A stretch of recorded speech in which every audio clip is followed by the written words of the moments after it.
Get ready to dive deep into the world of government spending, national debt, and economic policies in this must-watch video. The proposed US federal budget for 2023 is worse than I first thought. It will damage the economy severely in the coming years. The budget proposes to spend a whopping $6 trillion, a significant increase compared to the previous year's budget of $4.8 trillion. Our chart this week illustrates the $5.8 trillion federal budget for 2023 proposed. This is a significant increase compared to the previous year's budget, which was $4.8 trillion. On top of that, the US government has begun its fiscal year 2023 with a substantial budget deficit. According to the latest data released by the Treasury Department, the budget shortfall for January 2023 was $104.5 billion. This brings the total budget deficit of $387.5 billion. In simple terms, the government spends more money than it is collecting in taxes. Let us first look at this proposed budget is divided into different categories. The first category is mandatory spending, which means spending on programs that the government is required to fund by law. These programs are mostly related to welfare and will cost $3.7 billion. The second category is spending on interest payments for the government's debt, which will cost $0.4 trillion. The last category is discretionary spending, which means spending on programs that the government has more flexibility to choose. This will cost $1.7 trillion and includes programs like Social Security, healthcare, support for veterans, and income security. Compared to the previous year, some categories of spending have increased, while others have decreased.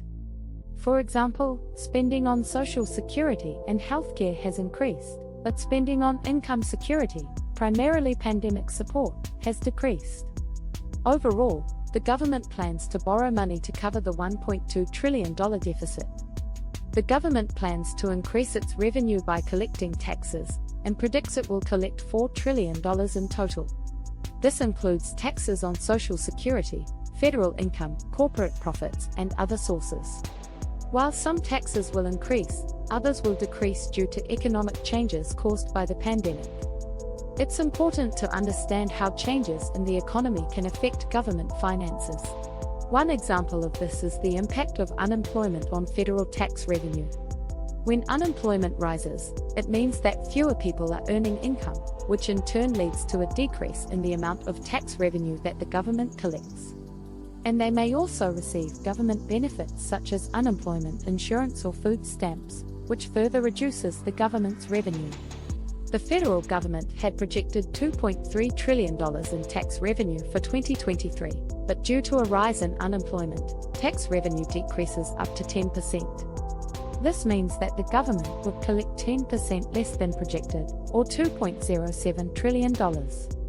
This means that the government would collect $230 billion less than it had projected. If the government's spending for the year remained the same, it would result in a larger budget deficit. If the budget deficit is $230 billion and the government cannot reduce its projected spending, it will need to find ways to cover the shortfall. There are a few different ways that the government can do this borrowing. One option is for the government to borrow money to cover the deficit. This would involve issuing more bonds and other debt instruments to investors, who would loan the government money in exchange for interest payments. By borrowing more to cover its deficit, it will drive up interest rates, which makes it more expensive for people and businesses to borrow money. This can slow down economic growth and make it more difficult for people to buy homes or invest in businesses. Printing money. Another option is for the government to print more money to cover the deficit, but however, this can lead to rising inflation, as it can increase the supply of money without a corresponding increase in the supply of goods and services. Printing more money to cover the deficit, it can lead to inflation, which is a general increase in the price of goods and services. This will reduce the purchasing power of people's income and savings, which can be especially hard on those with fixed incomes. Tax increases. The government could also choose to increase taxes to generate more revenue. Cutting spending elsewhere. The government could choose to cut spending in other areas to free up funds to cover the deficit. By cutting spending to cover the deficit, it can lead to reduced government services, which can impact citizens in a variety of ways. It could result in fewer resources for education, infrastructure, and social services. The budget deficit can also weaken the value of the US dollar and make it less attractive for foreign investors, limiting the government's ability to respond to future crises effectively. The COVID-19 pandemic has had a significant impact on the economy, leading to reduced tax revenues and increased spending. In addition, the government has increased military spending and introduced new tax cuts for businesses and individuals. While these policies may provide short-term benefits, they are likely to exacerbate the budget deficit in the long run. Moreover, the increasing national debt is also a significant concern. The US national debt currently stands at over $29 trillion, and the government spends billions of dollars each year on interest payments alone. The government spent $522 billion on net interest payments alone, which accounted for approximately 8% of total federal spending. To put this into perspective, the US government now spends more on interest payments than it did on several important government programs, including education, energy, transportation, and housing. The interest payments on the national debt are projected to exceed spending on national defense by 2023, which highlights the severity of the issue. We hope you found it informative and valuable.